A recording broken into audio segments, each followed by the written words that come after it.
안녕하세요. 뉴욕 시그널의 크리스천입니다. 오늘도 시장의 상황과 자본의 흐름을 알 수 있는 지표 10개를 엄선해서 소개를 해드리도록 하겠습니다. 네, S&P 500은 이제 현재 8주 연속 상승세를 보이고 있습니다. 이제 거의 뭐 이 정도면 역사적으로도 흔치 않은 경우죠. 이번 주까지 상승세로 마감을 한다면 9주 연속으로 이제 상승세를 보이게 됩니다. 이 정도의 주가 모멘텀은 역사적으로 이제 많지 않은 만큼 그 이후의 상황은 어떻게 됐나를 좀 볼 수 있을 텐데요. 역사적으로 향후 1년 동안은 대부분의 경우 강세장을 불렀다는 기록이 있습니다. 1950년대, 그러니까 세계 2차 대전 이후의 기록을 쭉 살펴보면은 8주 연속 상승세를 기록한 이후의 시장은 1년 동안 거의 뭐 89%의 확률, 그러니까 거의 90%에 가까운 압도적인 확률로 평균 9%의 상승장을 만들어냈다는 분석입니다. 그러니까 지금 그 어느 정도 강력한 모멘텀이 형성되어 있는 만큼 굉장히 큰 악재가 있지 않은 이상 시장은 이런 모멘텀을 향후 1년 동안 어느 정도는 가지고 갈 가능성이 높다. 이렇게 볼 수 있겠죠. 그리고 내년 이제 금리 인하하고 성장 전망에 대한 낙관론이 강하게 이제 시장을 끌어올리고 있는데요. 이게 이제 힘이 되고 있죠. 성장 동력이 되고 있는 건데요. 그만큼 주식으로 자금이 굉장히 이제 흘러 들어오는 모습이 관측이 되고 있습니다. 지난주에 말씀드렸다시피 현금에서 주식시장으로의 자금 흐름은 이미 시작이 됐죠. 지금 그리고 가장 대표적인 S&P 500 ETF죠. 이제 스파이로 지금 역사상 최대 금액의 자금이 이번 달에 유입이 됐다고 합니다. 40억 달러가 유입이 된 것으로 보이는데 이 ETF가 처음으로 이제 발표되고 나서 거래를 시작하고 나서 최대 금액의 자금이라고 하니까 그만큼 지금 투자 시장에서 투자자들에게 S&P 500 그리고 미국 주식으로의 낙관론이 얼마나 강한지를 좀 자세하게 좀 잘 볼 수 있는 부분이겠죠. 그리고 실제 기관 투자자들, 특히 이제 액티브 펀드 매니저들의 주식 노출도는요, 올해 이제 말 10월 시장이 저점에 있을 경우 거의 25%, 4, 5% 되던 수준에서 97%까지 노출이 급등했습니다. 이제 완전히 주식시장에 올인하고 있는 상황이라고 할 수 있겠죠. 그만큼 현재 주식시장의 투자 심리 그리고 기관 투자자들의 심리도 굉장히 낙관론에 강하다. 이제 낙관론이 팽배하다라고 할 수 있을 것 같습니다. 전반적으로 지금 금리 인하와 함께 이제 경제가 침체에 빠지지 않을 것이다. 금리 인하가 되면서도 성장이 유지될 것이다라는 낙관론이 시장을 끌어올리는 요인인데요. 연착륙이 될 것이다라는 거죠. 그러니까 경기가 회복을 할 것이다라는 기대가 커지면서 중소형주가 초강세를 보이고 있습니다. 많이 뭐 말씀드렸다시피 중소형주들은요 실물 경제에 굉장히 민감하게 반응을 하죠. 빅테크 같은 이제 초대형주, 대형주 같은 경우는 글로벌 경제 전체적으로 영향을 받으면서도 이 기업들은 지배자란 말이죠. 그러니까 한마디로 실물 경제가 어느 정도 약해도 이 기업들은 수익성을 가지고 간다. 그만큼 경기 방어주로도 인식이 되는 게 사실이에요. 그러니까 경기 성장이 어느 정도 침체에 대한 우려가 있다고 하더라도 이 기업들, 빅테크 같은 기업들은 성장을 이어갈 것이다라는 기대. 그러면서 경기 방어주로 인식이 되는 거죠. 그러면서 주가가 오르면서 이 기업들이 위주로 오르는 현상이 지금까지 꾸준히 계속 일어났습니다. 그러니까 빅테크가 시장을 사실상 끌어올렸고 실물 경제에 영향을 받는 중소형주들은 사실상 굉장히 부진했었죠. 왜냐하면 경제 자체는 별로 안 좋았기 때문이에요. 제조업도 부진했고 여러모로 부진한 부분이 많았기 때문에 실물 경제에 영향을 받는 중소형주들은 굉장히 좀 어려웠었는데 최근에 이제 들어서 금리 인하가 되고 그리고 실물 경제가 강화가 될 것이다. 경기가 침체에 빠지지 않을 것이다라는 기대가 커지면서 금리 인하 그러니까 이 부채가 있는 기업들, 조그만 기업들이 숨통이 트일 것이다라는 기대가 커진 거죠. 그러면서 러셀 2000이 지금 두 달 만에 거의 25%가 상승을 했습니다. 지금 대표 ETF인 IWM 같은 경우 지금 23년 역사에서 거의 두 번째로 강세를 보이고 있다는 상황입니다. 그러니까 굉장히 그 두 달 동안의 주가 모멘텀, 상승 모멘텀이 굉장히 강하게 나타나고 있다라는 얘기겠죠. 역사적으로도 이제 어느 정도 좀 의미가 있는 수준이고요. 지금 경기 회복에 대한 기대가 나타나면서 또 다른 쪽이 영향을 중소형주 중에서도 이 원자재가 이제 강세를 보이고 있다라는 점을 좀 주시하셔야 될 것 같은데요. 원자재 같은 경우는 경기가 회복을 하면 할수록 수요가 늘어나는 장점이 있죠. 그런 부분이 있기 때문에 원자재 ETF가 최근 이제 PSCM이라고 ETF가 있는데 스몰캡 원자재 지수가 ETF가 사상 최고가를 기록했다라는 점, 그러면서 경기 회복에 대한 기대가 지금 이런 지수, 중소형주 그리고 원자재 쪽에서 상당히 강하게 나타나고 있다라는 점을 좀 주시해서 보셔야 될 것 같습니다. 하지만 지금 시장은 굉장히 지금 8주 연속 상승세, 9주 연속 상승세가 과연 유지가 될 수 있을까? 기술적으로 지금 과매수 과열 지역으로 진입을 한 상황이죠. 워낙에 지금 계속 오르기만 하고 있는 시장이기 때문에 이런 과매수 상황이 계속 유지될 것인가에 대한 의구심이 있는 게 사실입니다. 실제로 지금 CNN의 이제 공포와 탐욕 지수는 이제 극탐욕 부분으로 완전히 진입을 했습니다. 그만큼 조금 보수적으로 시장을 좀 바라보셔야 되는 상황이고요. 지금부터는 조금 주의하셔야 되는 상황이죠. 무조건 오를 것이다 라고 보시면 조금 어려울 것 같고, 어느 정도의 풀백이나 조정 구간은 필요하다라는 점에서 현재 시장이 극도의 탐욕 구간 그리고 과열된 구간으로 진입을 하고 있다라는 점을 좀 주시해서 보셔야 될 것 같습니다. 이런 이제 시장이 어느 정도 과매수 과열됐느냐를 볼 때 또 수면 아래에서 보는 지수가 바로 또 내부자 지수죠. 인사이더 트랜잭션 레이시오라고 하는데, 이 내부자 지수라는 거는 기업 내부에서 임원들 그리나 아니면은 대주주들, 한마디로 이런 사람들은 기업의 내부에서 이제 가지고 있는 정보들을 가지고 있는 사람들이잖아요. 그러니까 이런 사람들이 자기 회사의 주식을 거래를 할 때는 모두 보고를 하게 돼 있습니다. 근데 이런 사람들이 거래를 하는 그 비율, 얼마나 매수를 하느냐, 얼마나 매도를 하느냐에 따라서 이게 또 이제 시장이 얼마나 과매수가 돼 있느냐, 과매도가 돼 있느냐, 이런 부분은 이제 또 알려주는 지수로 인식이 되는데요.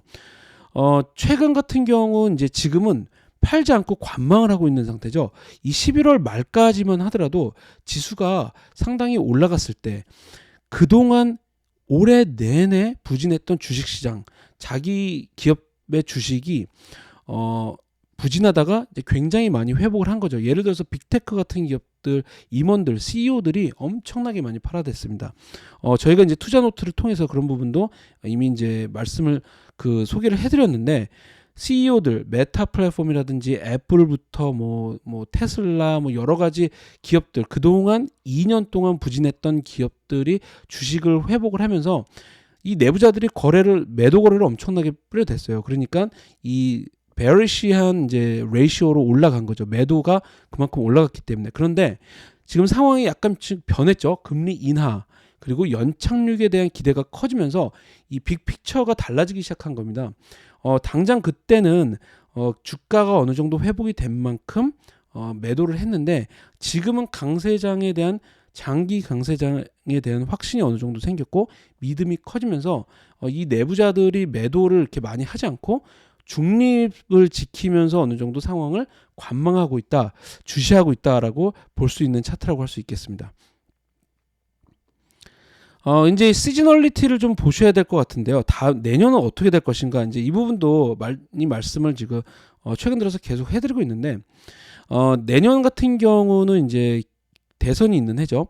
근데 역사적으로 일반적으로 이제 주식시장은 1분기는요 새해 초에 대한 기대가 있기 때문에 강세장을 보이는 경우가 많습니다. 그래서 그 해 이제 정부도 부양책을 내는 경우도 있고, 이제 어떤 정책을 내밀었을 때, 그런데 기대가 있기 때문에 주식시장은 강세를 보이는 경우가 1분기에는 많죠. 그렇지만 대선이 있는 해는 약간 다릅니다. 대선이 있는 해는 크게 움직이질 않는데요. 2분기 이제 2월달과 3월달 같은 경우는 변동성이 좀 크죠. 근데 이제 내년 같은 경우는 대선이 있는 해이기도 하고, 또 대선이 있는 해는 왜냐면은 또 이제 내년 같은 경우는 트럼프가 당선이 되면 바이든 행정부의 정책을 모두 뒤집을 가능성이 있잖아요. 또 그런 부분도 있고요. 그리고 특히 내년 3월 같은 경우 FOMC 회의가 있단 말이죠. 근데 지금 주식 시장이 올라가는 이유, 가장 큰 이유 중에 하나가 3월부터 금리 인하를 할 것이다라는 굉장히 큰 믿음, 절대적인 믿음이 있다라는 겁니다. 거기에 근본이 되고 있다라는 건데 내년 2월부터 3월까지는 과연 FOMC, 그러니까 연준이 금리를 인하할 것이냐에 따른 인하를 실제로 할 것이냐에 따른 그런 도전, 그리고 의문이 생길 수 있다라는 거죠. 여기에 대한 의문은 여러 가지가 나타날 수 있겠죠. 예를 들어서 경제 데이터가 갑자기 너무 좋아진다거나 성장 지수가 이제 시장의 예상보다 강화된다, 혹은 고용 지표가 여전히 너무 강력하다라는 그런 데이터가 나타날 경우에 연준이 3월 달에 금리를 인하할 필요성이 없어지는 거죠. 그럴 경우에 시장이 기대하는 다른 이제 상황이 벌어지기 때문에 2월과 3월에 시장의 변동성이 시작될 수 있다. 뭐 이런 점, 그리고 지정학적 리스크도 가능하겠죠. 왜냐면은 지금 홍해 같은 경우에 이제 예멘의 후티 반군이 여기를 틀어막고서 이제 지나가는 선박을 또 공격하고 있잖아요. 그러면서 물류 대란이 일어날 수 있다라는 점, 그러면서 에너지 비용이 다시 상승을 하고 있는데 이런 경우에 이제 에너지와 원자재가 갑자기 또 급등할 경우에 금리를 너무 빠르게 인하면 시장이 과열될 수 있다라는 그런 컨센서스가 연준 내부에서 나타날 수 있겠죠. 그러니까 그런 점에서 내년 상반기는 조금 주시해야 된다. 그리고 변동성이 클 수 있는 구간이다. 어느 정도 위험한 구간이다라고 보셔야 될 것 같습니다. 2024년 상반기가 이제 올해 하반기와는 전혀 다른 그림이 될 가능성이 이제 높은데요. 말씀드렸다시피 지금 상황에서 내년 금리 인하와 경기 연착륙에 대한 기대는 거의 뭐 반영됐다고 할 수 있겠죠. 상반기는 이제 새로운 촉매제가 있어야 되는데 시장이 추가로 상승하려면 이제 촉매제가 더 있어야 되는데 그 촉매제가 뭐가 될 것인가. 근데 이제 긍정적인 요인이 될 수도 있는데 일단은 너무 많이 오른 만큼 어느 정도는 보수적으로 이제 살펴봐야겠죠. 모든 위험을 살펴봐야 되는데 지정학적 위험이 있겠고 대선도 있겠고 경제 데이터 조금 아까 말씀드린 대로 모두 다 가능합니다. 특히 상반기 같은 경우는 3월 금리 인하를 반영하는 시점이다라는 점. 그래서 이런 점을 두고 봤을 때 어느 섹터를 이제 섹터 로테이션이 일어날 가능성이 있는데요. 투자자들로서는 지금 가지고 있는 포트폴리오를 그대로 유지해야 되느냐, 아니면은 단기 투자자라면 조금 더 힘을 얻을 수 있는 섹터를 좀 봐야 되느냐, 이제 그런 걸 볼 수 있을 텐데, 일단은 금리 인하에 대한 기대가 유지된다라는 시나리오에 근거해서 유틸리티 섹터 그리고 헬스케어 섹터에 주목을 좀 하셔야 될 것 같습니다. 헬스케어 섹터 같은 경우는 이제 둘 다 경기 방어주죠. 그러니까 경기 침체, 경기가 성장이 둔화됐을 때 크게 영향을 받지 않는 방어주입니다. 왜냐면은 유틸리티 같은 경우는 어쨌든 경기가 성장이 둔화되고 뭐 힘이 들어도 돈은 내야 되잖아요. 뭐 가스 비용은 내야 되고 그리고 전기 비용은 내야 되고 물값도 다 내야 됩니다. 그런 만큼 유틸리티 섹터는 어느 정도 경기 둔화에도 방어력이 있는 이제 섹터다. 그리고 특히 중요한 거는 이제 유틸리티 섹터의 경우 S&P 500 대비 그 퍼포먼스가 역사적인 저점에 와 있다라는 점, 그리고 굉장히 그동안 전례 없을 정도로 시장의 밸류에이션이 낮아졌다라는 점. 그래서 만약에 1분기에 조금 보수적으로 방어적으로 보는 투자자다 하면은 유틸리티 섹터에 이제 조금 관심을 가질 수도 있겠다. 특히 유틸리티 섹터 같은 경우는요, 금리 인하에 또 굉장히 큰 수혜를 받습니다. 부채도 많고, 그리고 이 유틸리티 섹터 기업들 자체가 금리 인하에 굉장히 큰 수혜를 받는 기업들로 이루어져 있는 만큼 수혜를 받을 수 있다라는 점, 유지가 된다라는 점에서 현재 밸류에이션이 낮다. 이런 점을 봤을 때 유틸리티 섹터에 좀 더 관심을 가지셔야 될 것 같고요. 그리고 또 헬스케어 섹터 같은 경우는 올해 내내 조금 부진했죠.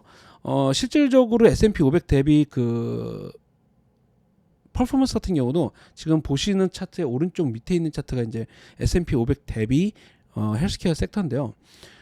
지난 2022년의 저점에 맞닿아 있는 상황입니다. 그래서 그만큼 밸류에이션도 굉장히 좀 저평가가 돼 있는 상황이고요.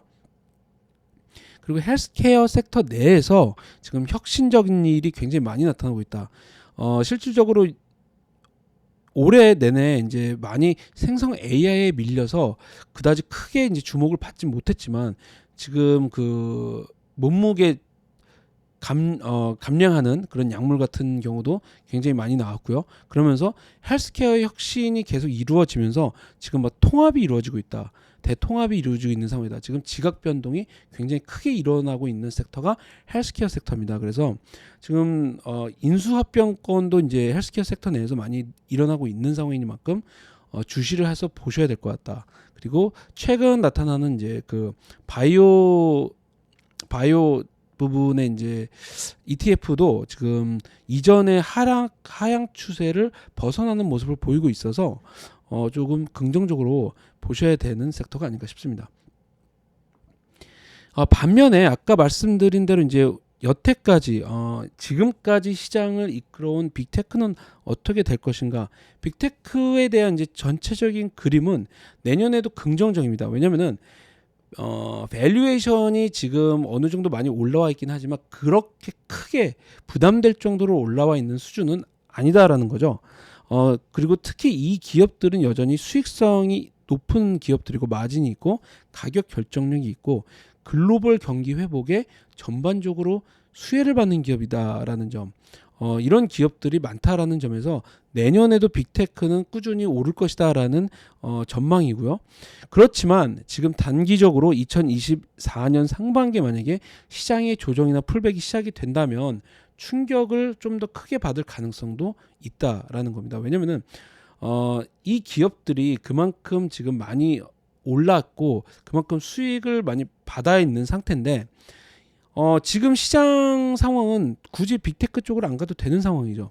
그러니까 만약에 경제가 유지가 된다라고 한다면 성장이 유지되고 금리 인하 추세가 유지된다라고 한다면 지금 러셀 2000 같은 그 중소형주 기업들이 굉장히 빠르게 오르고 있기 때문에 투자자들이 여기 어느 정도 차익 실현을 하고 이런 소형주로 옮겨탈 가능성도 굉장히 많아요. 그러니까 빅테크에 목매달지 않아도 되는 상황인 겁니다. 지금은.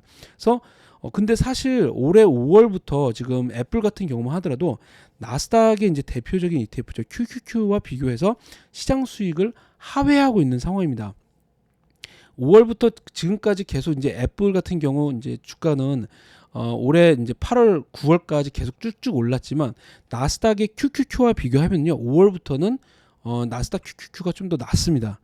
그만큼 시장 수익을 하회했다라는 거죠. 주가 모멘텀이 떨어지기 시작했다라는 건데 이런 거는 이제 특히 지금 애플 같은 경우는 그 나스닥 대비 주가가 굉장히 크게 떨어지고 있는 상황입니다. 그래서 지금 보여지는 것보다 훨씬 크게 그 부진한 상황이죠. 그래서 최근 12월 동안에 그 주가가 많이 올랐을 텐데 그거에 다른 기업들과 비교해서 QQQ와 비교해서 애플 주가는 크게 뭐 오르지 않았다.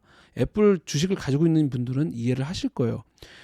그만큼 주가 모멘텀의 상승 여력은 어느 정도, 그러니까 상승 모멘텀은 조금 떨어져 있는 상태다.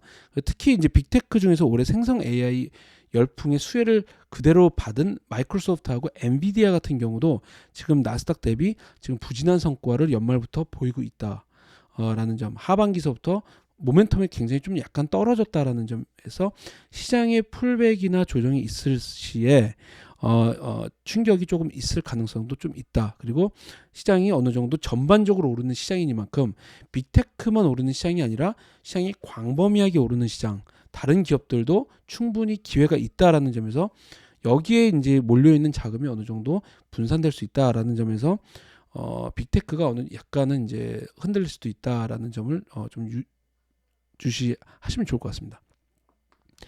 내년 경제 전망치를 좀 보자면요, 전반적으로 성장 전망이 굉장히 좋습니다. 특히 이제 골드만삭스 같은 경우에 1분기부터 이제 성장이 2.0%를 넘을 것이다라고 볼 만큼 굉장히 밝게 보고 있는 상황이죠. 골드만삭스는 경기 침체 가능성을 15%로 보고 있을 만큼 아주 긍정적입니다. 이제 골드만삭스가 긍정적이라고 보는 이유는요, 여러 가지 이유가 있는데요. 일단 글로벌 경기가 회복을 할 것이고요. 중국 같은 경우는 이제 장기적인 성장 둔화가 있을 수는 있지만 단기적으로는 경기 부양책을 지금 가파르게 내고 있기 때문에 성장의 회복이 나타날 것이다라는 거죠. 실제로 지금 이번 주에 나타난 산업이익이 굉장히 빠르게 상승하는 모습을 보였죠. 중국에서. 그런 만큼 이제 글로벌 경제 회복에 수혜를 받고 미국 같은 경우는 고용시장이 워낙에 강하기 때문에 성장이 좀 나타날 수 있다라는 거죠. 그래서 2.0% 시장 컨센서스 같은 경우는 좀 낮습니다. 0.5% 이하로 1, 2분기에는 둔화 이제 할 것으로 보고 있는데요. 여기에서 많이 비교가 되고 있는 상황이죠. 하지만 지금까지는 골드만삭스가 압도적으로 맞았던 만큼 골드만삭스의 전망을 어느 정도는 주시해서 보셔야 될 필요가 있겠죠. 시장 컨센서스 같은 경우는 1, 2분기에 이제 연착륙을 이제 하고 성장이 좀 많이 둔화가 되고 그 다음에 3분기부터 다시 이렇게 떠오르는 그림을 보여주고 있습니다. 그래서 하반기서부터 굉장히 좀 긍정적으로 보고 있는 거죠. 연준 같은 경우는 상당히 전반적으로 긍정적으로 성장 전망치를 보고 있습니다. 그만큼 이제 시장이 또 이걸 보고서 이제 회복을 한 건데, 연준은 거의 골드만삭스에 가까운 매우 긍정적인 전망치를 지금 제시하고 있는 상황이죠. 2024년 하면 이제 비트코인을 얘기하지 않을 수가 없는데, 비트코인 같은 경우는 이제 계속 저희가 하반기 초부터 10월부터 말씀을 드린 자산이죠. 근데 이제 2024년은 비트코인의 공급량이 이제 반으로 줄어드는 반감기다. 4년에 한 번 오죠. 역사적으로 이제 굉장히 긍정적입니다. 왜냐하면 공급은 줄어들고 수요가 유지가만 돼도 가격은 오를 수밖에 없기 때문인데요. 지금 내년 같은 경우는 근데 이제 금리 인하의 성장까지 유지가 된다라고 하면은 투자 자금이 이제 계속 크립토에는 나타날 수 있고 자금이 유입될 수 있겠죠. 그래서 굉장히 긍정적인 배경이 있을 수 있다라는 겁니다. 물론 성장이 유지되고 금리 인하 추세가 유지된다면 여전히 이제 상승 추세가 유지가 되고 있는데요. 저희가 이제 10월 2일 비트코인의 추세 변화 이후에 그거를 투자 노트를 통해서도 알렸고 그때 이후로 이제 코인베이스만 해도 130%가 올랐는데 상승 추세가 계속 유지가 되고 있습니다. 지금 상황에서는요, 확실하고 부정적인 촉매제가 뜰 때까지 존버를 해야 되는 상황이 아닌가 싶고요. 지금 비트코인의 촉매는 지금 크립토에 대한 촉매 자체가 지금 굉장히 강력하게 유지가 되고 있는 상황이기 때문에 1분기에 이제 변동성이 있을 때 그때가 이제 비트코인도 크립토도 어느 정도 흔들릴 가능성이 있지만 이게 또 크립토 같은 경우는 자산 주식 시장과 비교해서 안전 자산의 역할도 할 가능성이 있기 때문에 매수 기회를 노리는 게 좋지 않을까 싶은데요. 어쨌든 크립토 시장의 긍정적인 환경은 계속 유지가 될 수 있다라고 볼 수 있겠죠. 네, 이제 시장이 이제 산타 랠리를 시작하는 모습입니다. 하지만 너무 뜨거운 시장이 이제 얼마나 더 갈 수 있을지 의구심이 드는 것도 사실이죠. 이 과열된 시장이 어떤 모습을 보일지 이제 냉정하게 조금 관망하면서 단기 투자자라면 일부 차익 실현도 뭐 충분히 가능한 구간이 아닌가 싶습니다. 네, 감사합니다.